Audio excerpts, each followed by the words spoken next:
What's up, guys? Welcome back to what is now part 2 of you don't need full frame to shoot professionally. So I was having audio issues in that first video, don't know what's going on, but now my shotgun mic won't even turn on, so that's a separate issue. But in continuation from the first video, the only thing that has been a con in this switch from my Sony full frame kit to now a full Fuji kit has been low light performance.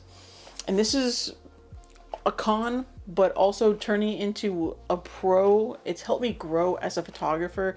I've typically been a natural light photographer, and when you shoot full frame, it's a little easier to just spray and pray, especially in reception. There's a bunch of people around. Some people could be really tall, and you're just spraying and praying and you're recovering in post. And switching over to this system has really helped me grow in using strobes and use different lighting, in which I didn't do a lot before. Yeah, I used a flash when I would shoot a reception, for example, but I didn't carry flash or strobes or lights with me when I would do an engagement shoot or just a regular portrait shoot. I wouldn't do it.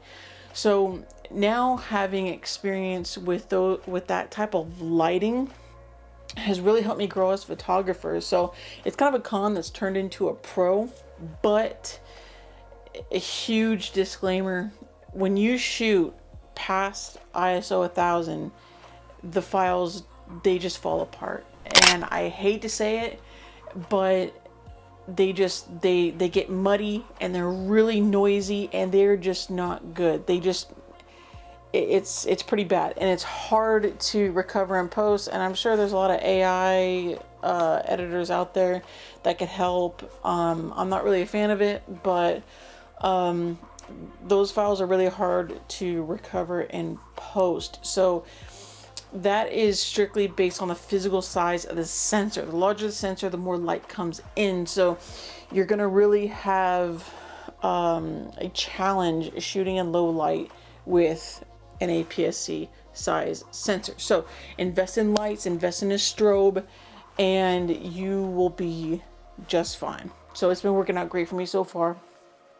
Now, along with that, and we talked about the price already, I mean, the price of these lenses are just incredible. Viltrox coming in at $550 for a 27 1.2 and a 75 1.2, compared to the equivalent, which is a couple $1,000s, is pretty remarkable. Especially the quality and output that they have. But there are times when I want more. So let's say you're working for a brand, you're helping out with a campaign, and your work just demands more. You need more data, you need more depth of field, you need more clarity.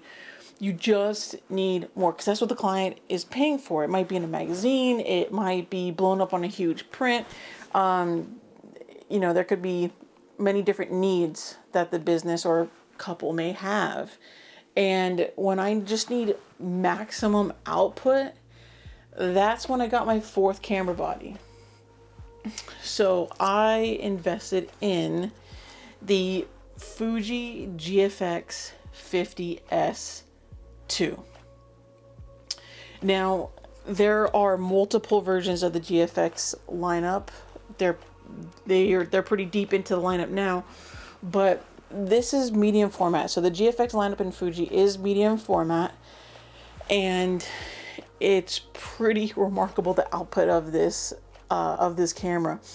Now, the medium format, just in general, has been pretty expensive. So if you look at Hasselblad, those cameras just start out at around $6,000 just for like the body, and then the lenses are $4,000 to $5,000 each, and you get down this rabbit hole. And the GFX line has cut those costs substantially, and the results are quite remarkable. And just this past holiday season, this GFX 50S2 was marked down to $3,000 for the body. $3,000.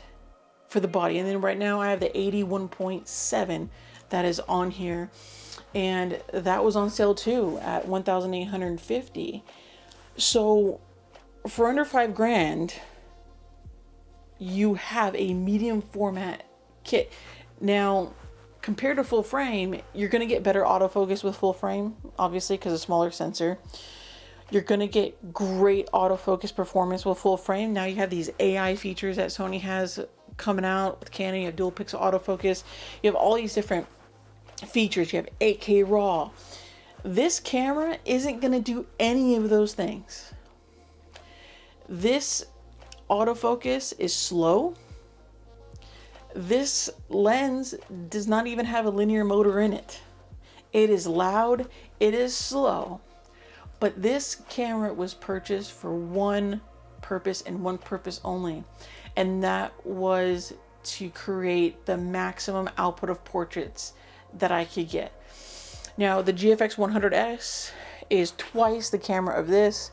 It's 100 megapixels, so you have double the resolution and you have way better autofocus. But for $3,000, the 100S is 4,600.